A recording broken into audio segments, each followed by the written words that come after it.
हम आपको जो है वेव ऑप्टिक्स के अंतर्गत हाइगन के वेव थ्योरी तक हमने आपको बता दिया था। अब हाइगन के वेव थ्योरी के बाद आपको पढ़ना है वेव फ्रंट के बारे में कि तरंगाग्र क्या होता है। तो तरंगाग्र को समझने के लिए आपको हाइगन के वेव थ्योरी में जाना होगा। और हाइगन का वेव थ्योरी कहता है कि सोर्स पर का पार्टिकल जो होता है वह सबसे पहले जो होता है डिस्टर्बेंस होता है, और यह पार्टिकल जो होता है हैंड ओवर होते हुए आगे बढ़ता है। यानी समझना इसको है कि मान लीजिए मेरे पास जो है यह एक सोर्स है, यह हमारे पास जो है एक लाइट सोर्स है जिसको हम क्या करते हैं, जिसको हम एस मानते हैं। यानी एस जो है हमारा यह एक लाइट सोर्स है। और इस मीडियम में मान लीजिए कि वेलोसिटी जो हमारा है वह मीडियम में वेलोसिटी हमारा क्या है, सी है। यह हमारा लाइट सोर्स है और यह मीडियम में वेलोसिटी हमारा सी है। तो यह कहता है कि यह लाइट सोर्स जो है, तो कहता है कि हाइगन का वेव थ्योरी कहता है कि सोर्स पर का पार्टिकल जो होता है वह सबसे पहले डिस्टर्बेंस होता है। यानी जब यह डिस्टर्बेंस होगा तो हमको यहाँ से हमको इस लाइट सोर्स के कारण एक वेव फ्रंट को ड्रॉ करना है। तो ड्रॉ कैसे करेंगे, तो सबसे हमको पहले निकालना होगा, मान लीजिए कि यह लाइट सोर्स, यहाँ टाइम रिगार्ड करते हैं हम 0। तो जब यह सोर्स डिस्टर्बेंस होगा तो कितना दूरी तय करेगा, तो दूरी निकालने के लिए आपको लगाना पड़ेगा फॉर्मूला, दूरी बराबर क्या, चाल गुना समय। तो चाल मेरे पास समय, चाल मेरे पास सी है और समय मेरे पास टी है। यानी सी टी दूरी तय करके, तो जब सी टी दूरी तय करेगा तो यह सोर्स पर का पार्टिकल जो होगा वह कहीं पर पहुंचेगा। तो मान लीजिए कि इस पॉइंट पर पहुंचता है जिसको हम P1 मानते हैं। अगर यह लाइट पर का सोर्स 3 डायमेंशनल होगा तो सी टी दूरी तय करके या भी किसी पॉइंट पर पहुंचेगा, मानते हैं क्या हम P2। अगर यह सी टी है तो यहाँ से यहाँ की इक्वल डिस्टेंस, ये भी इक्वल डिस्टेंस, सी टी दूरी तय करके P2 पर पहुंचता है। यहाँ भी चल, यहाँ से भी कुछ आपको जो है यहाँ सोर्स पर का पार्टिकल आपको हैंड ओवर होते होते वह P3 पर पहुंचता है। इसी प्रकार से एक यहाँ पहुंचता है, P4 पर पहुंचता है।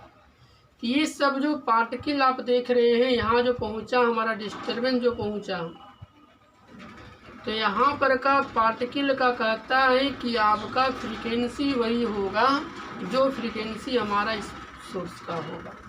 यानी फेज भी सेम होता है और फ्रीक्वेंसी भी सेम होता है।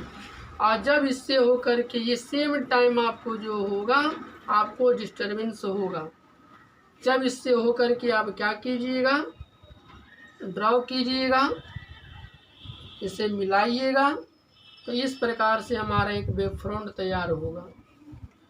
तो ये हमारा क्या है, ये वेव फ्रंट। इसको आपकी सुविधा के लिए हम लिख देते हैं, चलते हैं।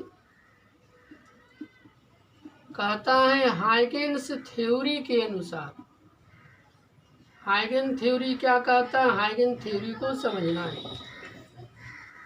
हाइगन थ्योरी कहता है कि सोर्स पर का पार्टिकल जो होता है, सोर्स पर का पार्टिकल जो होता है वह सबसे पहले डिस्टर्बेंस होता है, सबसे पहले डिस्टर्बेंस होता है।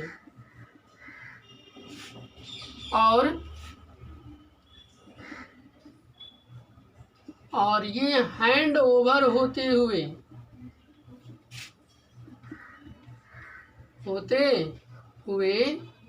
क्या होता है, आगे बढ़ते जाता है।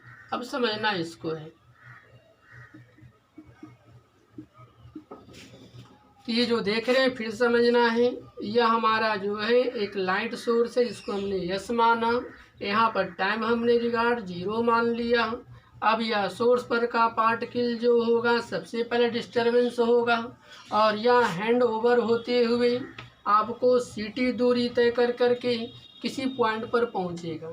तो मान लेते हैं कि वह सीधा वह जो है हमारा यह जो है इस पॉइंट पर पहुंचता है और इस पॉइंट को हमने नाम दिया क्या, P1 नाम दिया। यानी यहाँ पर का सोर्स पर का पार्टिकल जो है ct दूरी तय करके वह P1 पॉइंट पर पहुंच गया। अगर यह सोर्स पर का पार्टिकल 3 डायमेंशनल होगा तो यहाँ से चलने वाला फिर जो है ct दूरी तय करके पार्टिकल जो होगा P2 पर पहुँचेगा। सेम उसी प्रकार से P3 पर पहुँचेगा, उसी प्रकार से P4 पर पहुँचेगा। जब इसको आप मिला दीजिएगा, सही से इसको मिलाइएगा, ठीक है, इसको मिला दीजिएगा। ये जो कर्व जो खिंचाएगा हमारा, कर्व से होते हुए क्या होगा, एक वेव फ्रंट ड्रा होगा। यही हमारा तरंगाग्र है। यानी किसी माध्यम का कोई ऐसा सतह जिसमें उपस्थित सभी कण जो होते हैं कंपन की समान कला में होता है। यानी हमने पहले बोला उसका फेज भी सेम होगा और फ्रीक्वेंसी भी सेम होगा। तो कंपन की समान कला में होते हैं, उसे हम लोग वेव फ्रंट कहते हैं। यानी यह हमारा एक वेव फ्रंट है। आप इसको जो है एक दूसरे एग्जाम्पल से भी समझ सकते हैं। दूसरा एग्जाम्पल क्या है, कहता है कि हाइगन का वेव थ्योरी कहता है कि लाइट पर के सोर्स जो होते हैं उसका प्रत्येक बिंदु से कहता है कि प्रकाश का संचरण जो होता है वह आपको ऑल डायरेक्शन में सभी दिशाओं में जो होता है अनुप्रस्थ तरंगों के रूप में होता है। यानी यह हमारे पास जो है एक लाइट सोर्स यस मान लीजिए, और यदि यह लाइट सोर्स हमारा क्या है, यस है, और अगर यह लाइट सोर्स 3 डायमेंशनल होगा, समझना है, तो कहता है कि यहाँ से प्रकाश का संचरण जो होता है वह अनुप्रस्थ तरंगों के रूप में होता है। तो अनुप्रस्थ तरंग के रूप में कहने का मतलब है कि हमारा लाइट जो होगा इस रूप में क्या होगा, ट्रेवल करेगा। यहाँ से भी लाइट जो ट्रेवल करेगा वह हमारा इस रूप में ट्रेवल करेगा, समझना इसको है। यहाँ से जो लाइट प्रोड्यूस होगा, यहाँ से जो आपको जो है पार्टिकल जो है आगे जब जाएगा तो वह भी हमारा अनुप्रस्थ तरंग के रूप में क्या होगा, गमन करेगा। समझना इस चीज़ को अच्छा से है कि ये जो देख रहे हैं ऊपर का ये जो है यह हमारा श्रृंग होता है जिसको क्रेस्ट कहते हैं, ये गर्त होता है, ये श्रृंग है और ये गर्त है, ये श्रृंग है और ये गर्त है। तो यहाँ पर ये जो है इससे होकर के इसको मिलाइएगा तो देखिए यह हमारा जो है इस प्रकार से एक आप जो है एक आप वेव फ्रंट ड्रॉ कीजिएगा। यही हमारा जो है ये हमारा वेव फ्रंट है। तो यहाँ से समझना, टोटल बार फिर से समझना है कि वेव फ्रंट होता क्या है। तो वेव फ्रंट के बारे में कहना आपको है कि किसी मीडियम का कोई ऐसा सतह जिसमें उपस्थित सभी पार्टिकल जो होते हैं वह कंपन की समान कला में होते हैं, उसे ही वेव फ्रंट कहते हैं। अब किसी पॉइंट से आपको जो है आपको किसी सोर्स से जो है एक वेव फ्रंट को ड्रॉ करना है। तो वेव फ्रंट ड्रॉ कैसे करना है, तो पहले मान लेना है कि मेरे पास कोई एक मीडियम है, उस मीडियम में लाइट सोर्स एस है और उस मीडियम की वेलोसिटी सी है। तो कहता है कि हाइगन का वेव थ्योरी कहता है कि सोर्स पर का पार्टिकल जो होता है वह सबसे पहले डिस्टर्बेंस होता है और यह पार्टिकल आपको हैंड ओवर होते हुए आगे क्या होता है, बढ़ते चला जाता है। तो जब यह मान लीजिए कि है ना मीडियम सी है, टाइम रिगार्ड टी हमने 0 किया है, तो दूरी निकालेंगे, दूरी बराबर 4 गुना समय, यानी ct दूरी तय कर करके यह पार्टिकल जो होगा वह किसी पॉइंट पर, किसी सरफेस के किसी पॉइंट पर पहुंचेगा। तो मानो कहाँ पहुंचा, P1 पर पहुंचा। उतना ही दूरी कर करके यहाँ से दूसरा जो वेव चला है नहीं, जो लाइट यहाँ से सोर्स से आगे की ओर बढ़ा, जो पार्टिकल ग्रुप में गमन किया, वह मान लो कि किसी सरफेस के P2 पॉइंट पर आता है। उसी प्रकार से P3, उसी प्रकार से P4 पर आए, 4 किसके 3 डायमेंशन के लिए। इससे होते हुए इसको मिलाइएगा तो यह हमारा जो ड्रॉ कीजिएगा यही हमारा जो कहलाता है, यही हमारा तरंगाग्र कहलाता है। इसको आप दूसरा एग्जाम्पल से भी समझ सकते हैं। दूसरा एग्जाम्पल क्या है, यहाँ भी हाइगेन का वेव थ्योरी लगाना है। हाइगेन का वेव थ्योरी कहता है कि लाइट सोर्स का जो प्रत्येक बिंदु होता है, उस प्रत्येक बिंदु से लाइट का जो संचरण होता है, प्रकाश का जो संचरण होता है, वह आपको अनुप्रस्थ तरंग के रूप में होता है। तो ये हमने क्या लिया, एक हमने लाइट सोर्स एस लिया है। ये लाइट सोर्स हमारा क्या है, एस है।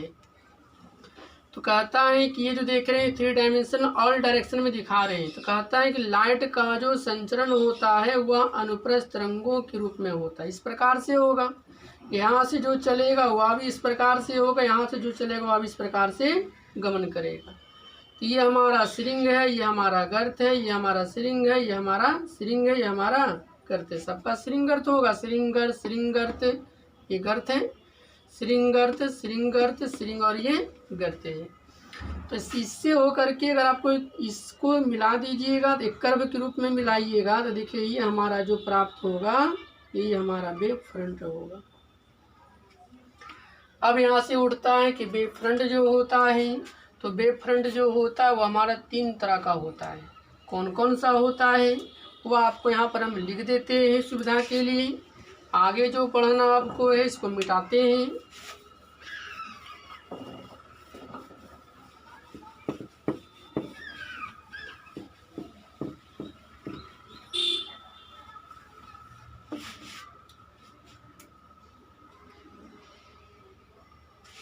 अब जो होता पढ़ना आपको है, कहता है वेव फ्रंट। तो वेव फ्रंट जो होता है वह आपको 3 प्रकार के होते हैं। कितने प्रकार के होते हैं, 3 प्रकार के होते हैं। पहला का नाम है आपको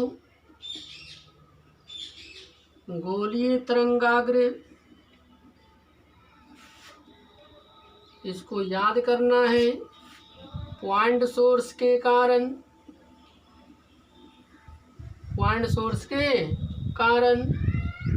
उत्पन्न तरंगाग्र को क्या कहते हैं, गोलीय तरंगाग्र कहते हैं। गोलीय तरंगाग्र कहते हैं। दूसरा आता है आपको बेलनाकार तरंगाग्र। तो लाइन सोर्स के कारण उत्पन्न तरंगाग्र को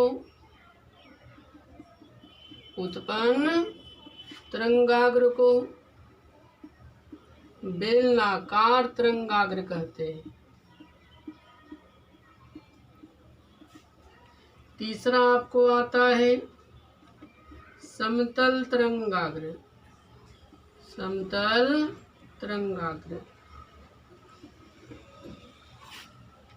अनंत पर स्थित